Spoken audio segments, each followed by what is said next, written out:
I walk into a Monday morning meeting expecting to discuss rollout metrics for the automation systems I'd spent 3 years building.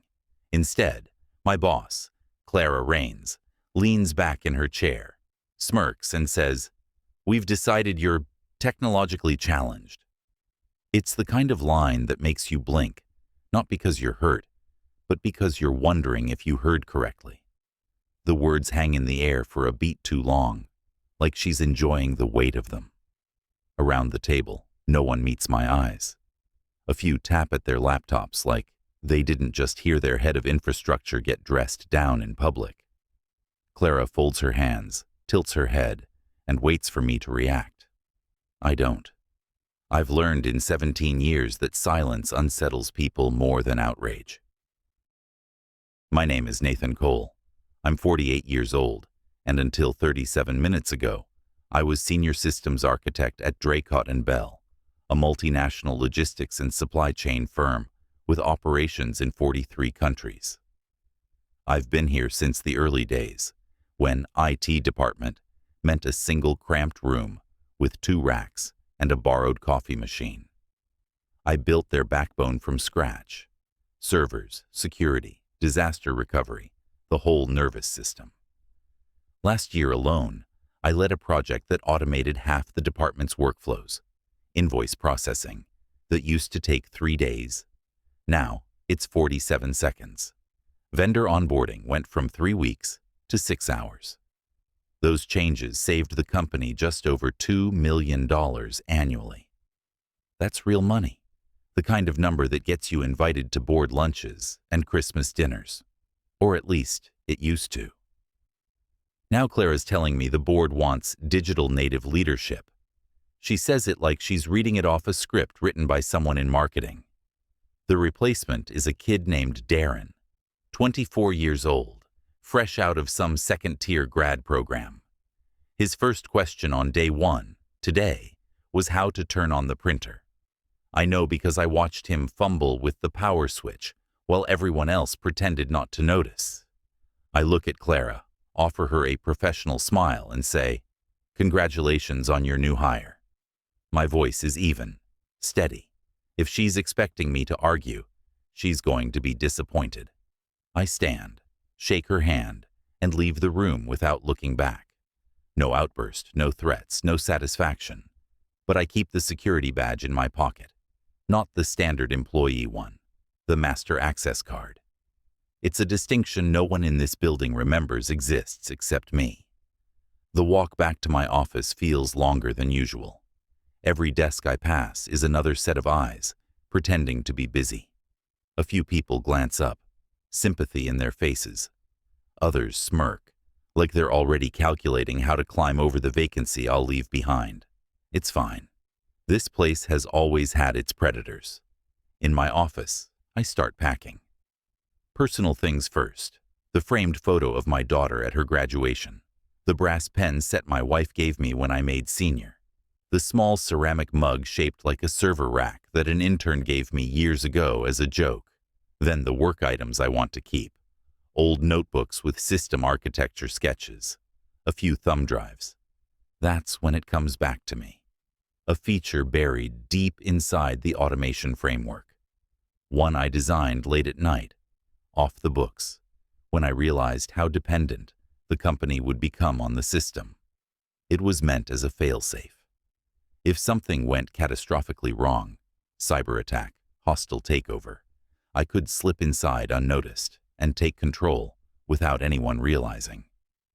No one else on the current team even knows it exists. Clara certainly doesn't. Darren couldn't find it if you gave him a year and a map. I sit there for a minute, just holding that thought. The key's already in my pocket. The code's in my head. I don't activate it. Not yet.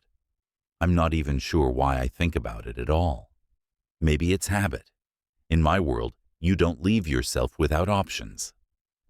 I drop my box of belongings onto the passenger seat of my car and close the door. The sun is sharp in the glass of the Draycott Tower, the kind of glare that makes you squint. From the outside, the building looks untouchable. Steel, glass, order. Inside, They think they own the system. They think it belongs to them because it runs on their servers, because it carries their branding, because the code repository is locked behind their firewalls. They're wrong. I sit for a moment longer, engine off, just watching the tower. I know its heartbeat. I know the exact minute the nightly backup kicks in, the moment the vendor order queue flushes, the fraction of a second when the automated security sweep leaves a gap in the intrusion detection. This building isn't just bricks and wires to me. It's muscle memory. They can replace me with a 24-year-old who can't find the power button on a printer. They can call me obsolete, out of touch, technologically challenged. But the truth is, they've just handed me the one thing I never had before in this place: freedom. I slide the key into the ignition, start the car, and pull away. In the rearview mirror, the tower recedes, but the thought doesn't. I can still see it, standing there like it always has, humming with the work I built. And somewhere deep inside, hidden where no one's looking, is a door only I can open. They think the system belongs to them. They're wrong. The house was still, the kind of silence you only notice when your mind is busy enough to fill it. I sat in my home office with the blinds drawn, a single desk lamp casting light across a keyboard that hadn't felt this heavy in years. My fingers hovered for a moment before I reached down to the floor safe and pulled out a matte black, solid-state drive, the label worn smooth from age, encrypted, air-gapped, unremarkable to anyone who didn't know what it contained. I slid it into the dock, entered a 36-character passphrase from memory, and waited. The folder tree unfolded like a map of a place I used to live: schematics, admin backdoors, subroutines I wrote for problems no one else even knew existed. At the bottom sat a directory tagged Hydra Protocol. I hadn't opened it since before Clara took over the department.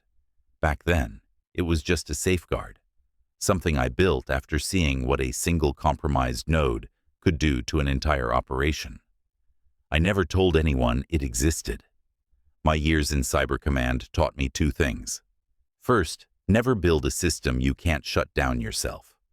Second, never show your full skill set unless you're willing to watch it get stolen. I'd followed those rules religiously. Dracot and Bell ran on my architecture, but the deepest layers were mine alone, locked under encryption so dense even their best penetration team wouldn't find the edge of it.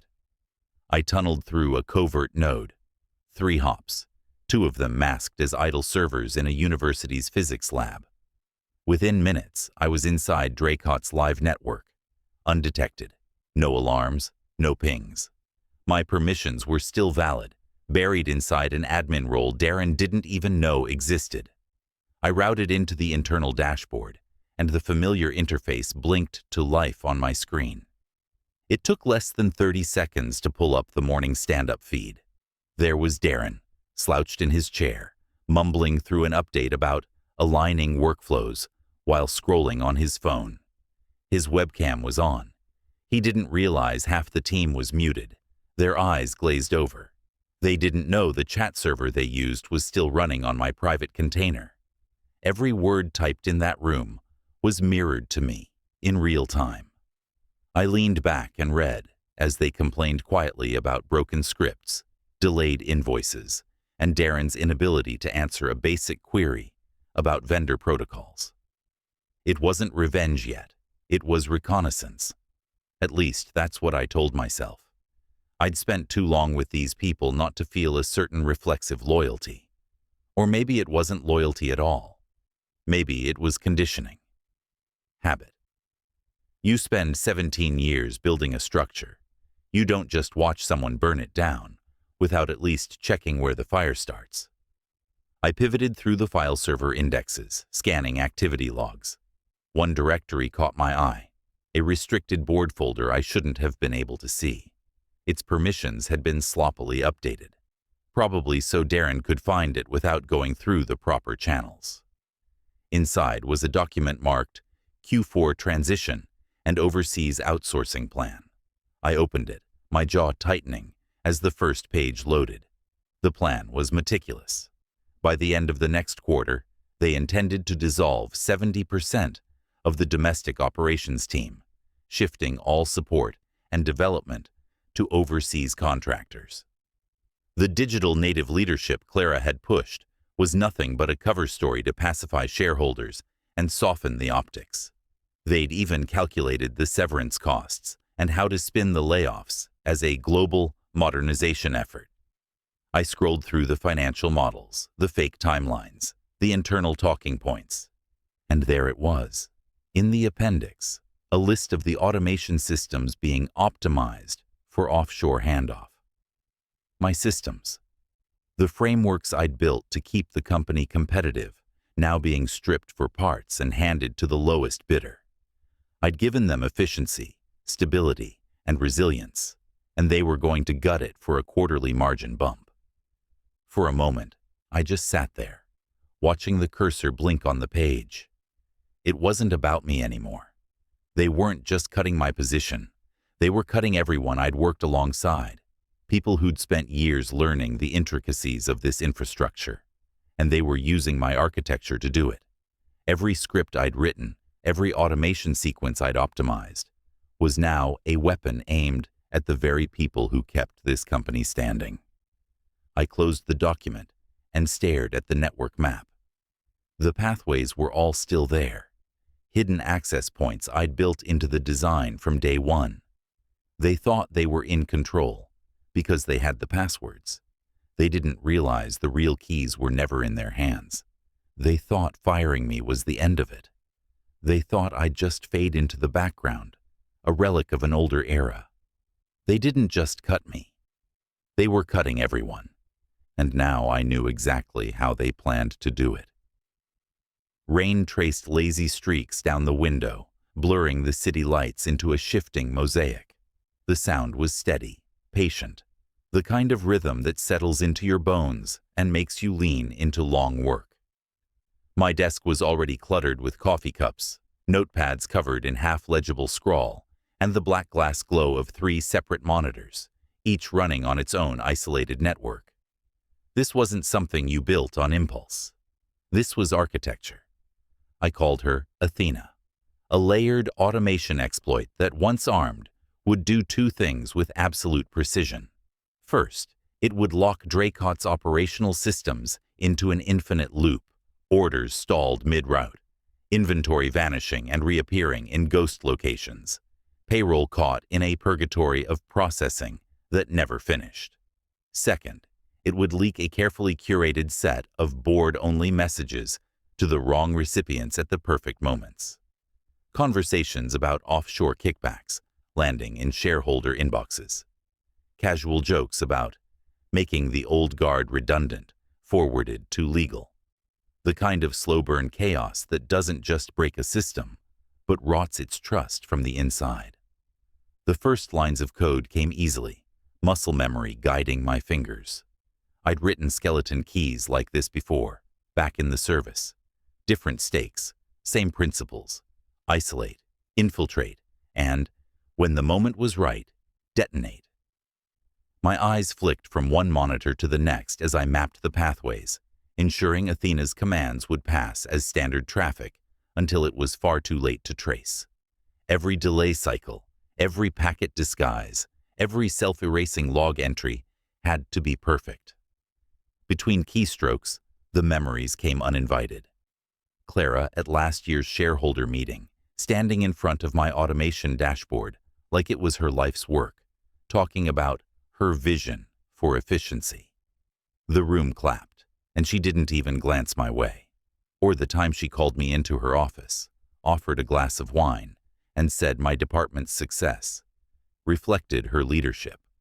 When I pointed out the upgrades I'd personally overseen, she smiled and told me I was a great team player. I walked out without answering. That was her gift, making theft sound like praise. Athena's framework was nearly complete when I paused to script the misdirection layer. If they did catch on to something being wrong, I needed them chasing phantoms. I targeted the ERP system first, buried a set of dummy alerts deep in the process automation chain. These would fire randomly, pointing the internal IT team toward false anomalies, corrupted vendor profiles, missing purchase orders, non-existent shipment delays. Hours would be wasted combing through them, oblivious to the real infection, threading its way into the core. The rain outside shifted to a harder rhythm, tapping the glass in quick succession. I leaned back, rubbing my eyes, and thought about the people in that building who had no idea their jobs were already marked for elimination. Some of them had followed me from company to company. I'd hired them when no one else saw their value. They'd worked late nights, fixed my mistakes without fanfare, and built loyalty into the bones of the place. The board would cut them without a thought. For me, this wasn't about pride anymore. It was about taking something back before they could hollow it out completely. I dug deeper into the exploit, setting timed triggers to roll out in waves. Stage 1, operational slowdown, subtle enough to be dismissed as performance degradation. Stage 2, message leaks, tied to system clock offsets, so they'd appear organic, almost accidental. Stage 3, full loop lockdown, an unending recursion that would require dismantling entire segments of the infrastructure just to restore function. The trick was making each phase look unrelated, a series of coincidences no one could connect until it was far too late. Around 9, I pushed back from the desk and stood by the window, watching the rain wash over the streetlights. Somewhere across the city, Clara would be sipping wine in her high-rise apartment, reading reports from Darren about stabilizing transition workflows. She'd have no idea I was halfway through constructing the most precise disruption of her career. I wondered if she'd even suspect it was me when it hit. The final piece was the heartbeat monitor, a single control key embedded in my own private node, invisible to the company's network map. As long as I didn't touch it, Athena would sit dormant, indistinguishable from the millions of processes running through the system each day. But the moment I armed it, a countdown would begin. 72 hours until the first wave. No one could stop it without knowing exactly where to look, and no one would know where to look. I tested the sequence twice, watching the simulated environment ripple with controlled chaos. Dummy vendors vanished, ghost orders spawned and died. Private emails found their way to public distribution lists. Then everything reset, logs scrubbed clean. Beautiful. The clock on my desk read 11:54 p.m. I stared at the cursor blinking in the terminal, the single line of code that would flip Athena from sleeping to awake. I thought of the years I'd given them, the systems I'd built, the people they were about to discard, like used hardware. My hand hovered over the keys. Before midnight, I pressed enter. A single confirmation line appeared on the screen. Athena armed, T72000. They had no idea it existed.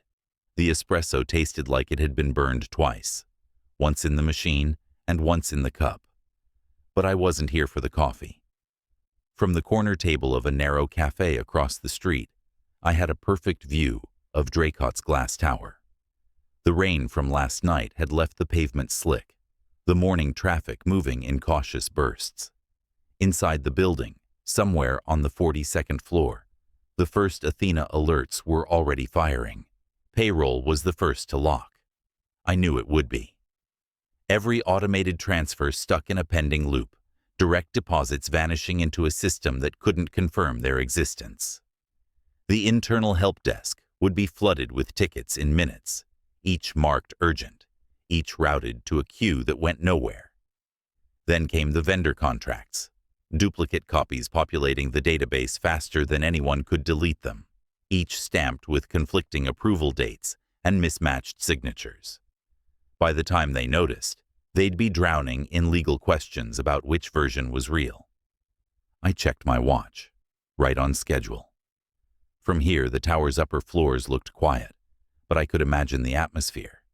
The clipped voices, the emails bouncing back with recipient not found, errors.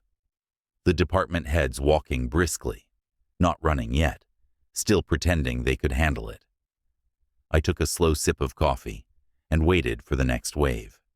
Inventory reports began flooding the system with millions in missing assets, entire warehouses of product disappearing from the map, others reporting impossible surpluses. Darren, in his infinite wisdom, decided the solution was to reboot the servers. Instead, he killed the internal phone system, severing every desk phone from the network. Now their only communication was email, which was about to get far more dangerous. Through the cafe window, I caught movement in the boardroom. The top floor's south-facing wall was glass, and with the right angle, you could see most of the table. Clara stormed in, like a weather front, her coat still on, phone pressed to her ear. She dropped into her seat, waving at someone to pull up a screen share. Half the board members were on speakerphone, their voices raised enough that I could almost hear the edge from across the street.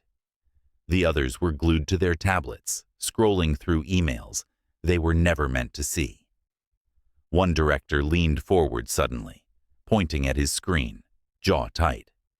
Insider trading chatter from 3 months ago, written like a bad joke, was now in his inbox from an anonymous source. Another member read aloud an email chain discussing cost-cutting bonuses tied directly to the layoffs they'd been hiding. And then came the audit. Falsified numbers, clear as day, time-stamped and archived. The perfect blend of corporate arrogance and digital permanence. On the trading floor, the first shockwave hit. Draycott's stock dipped 5%, then 8%, then 12%. By the time the internal communications flagged it, the drop was at 18% and accelerating. Their outsourced IT emergency team was on standby, but every attempt to connect to the network routed them to a black hole address in Greenland. By the time they figured out the location was fake, they'd be hours behind. Inside the boardroom, Clara's composure began to crack. She barked orders at someone off-screen, stabbing at her phone as if pressing the buttons harder would change the outcome. I watched her inhale sharply, shoulders squared like she'd just made a decision she didn't want to make. Seconds later, my phone lit up on the table beside me. I let it ring once, twice.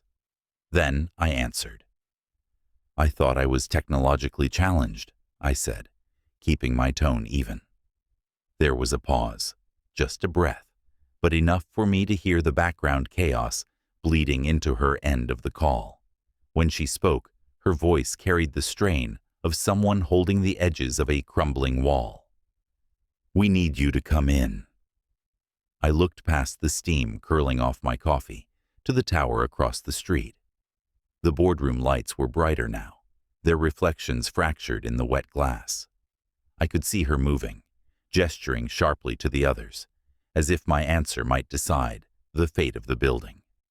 I took a slow sip, letting the bitterness settle on my tongue. I'm already here. I walked into the boardroom like I'd never left. Same glass walls, same polished table, same view over the city. But the energy was different now. The air was tight, heavy with panic. Papers littered the table in disorganized stacks. Laptops sat open with error messages frozen on their screens, and the smell of burnt coffee clung to the room like a bad decision. Darren was nowhere to be seen. No one offered an explanation, and no one asked where he'd gone. Judging by the looks on their faces, they had bigger concerns. The board members were pale, their collars loosened, some rubbing at their temples as if they could massage away the last 2 hours. Clara sat near the head of the table, arms folded, her eyes sharp but restless. She didn't look at me right away. I took my time crossing the room, pulled out a chair, and sat down like I'd been invited. No pleasantries, no preamble. I put my phone on the table, screen down, and looked at each of them in turn. "You have 2 options," I said. My voice was steady, low, The kind you use when you're not negotiating but explaining reality. Option 1. Full reinstatement of my team, full control of the automation framework, and board-level clearance to maintain it. Option 2. Watch as the system you rely on collapses beyond recovery in 37 minutes. There was a ripple of movement around the table, uneasy glances, shifting in seats, the beginning of whispered asides that died when I didn't break eye contact. Clara finally leaned forward, fingers steepled, wearing the kind of smirk that used to work on people who didn't know her tells. "We can rebuild," she said, her tone sharp. "You think this company hasn't faced challenges before?" I leaned in just enough for her to see the flicker of code reflected in my eyes from the laptop in front of me. Not from what's coming. Then I tapped the phone's screen, and the live preview came up on the wall display behind me. It was Athena's final stage. The board watched as the client contract directory populated in rapid succession, every file overwritten in real time, replaced with a single line, in bold, "Property of nobody." One after another, hundreds of agreements vanished, leaving only that phrase. There was no backup to roll to, no offline mirror. The process was elegant in its destruction, controlled, irreversible, and fast. The smirk slipped from Clara's face. She turned to one of the directors, her voice tighter now. "Is this real?" The man didn't look away from the screen. "Yes," he said quietly. "It's real." The room shifted from denial to calculation in an instant. They knew the value of those contracts. They knew what it would mean to have every agreement in limbo, every legal tie to their clients severed in the time it would take to refresh an email inbox. I didn't need to speak. The ticking clock was loud enough. It didn't take long. One of the older board members cleared his throat and said, "We'll reinstate your team." Another added, "Board clearance, full framework control." There was no vote, no drawn-out argument, just a quiet collective acknowledgement that they had no move left to play. I pushed a folder across the table. The paperwork was already prepared. They signed in silence, pens scratching against paper while Athena's progress bar ticked upward on the wall. When the last signature landed, I tapped my phone again, and the preview window closed. The contracts were restored from my own archive, every detail intact. The crisis dissolved as quickly as it had formed. Clara sat back, her posture rigid, the defeat visible in her jawline. She didn't speak as I slid the signed papers back into my bag. Her name wasn't on any reinstatement order. She was out, and we both knew it. I stood, pushing the chair back into place. There was no gloating, no sharp words meant to twist the knife. In my head, it was just another operation concluded. Systems stabilized, threat neutralized.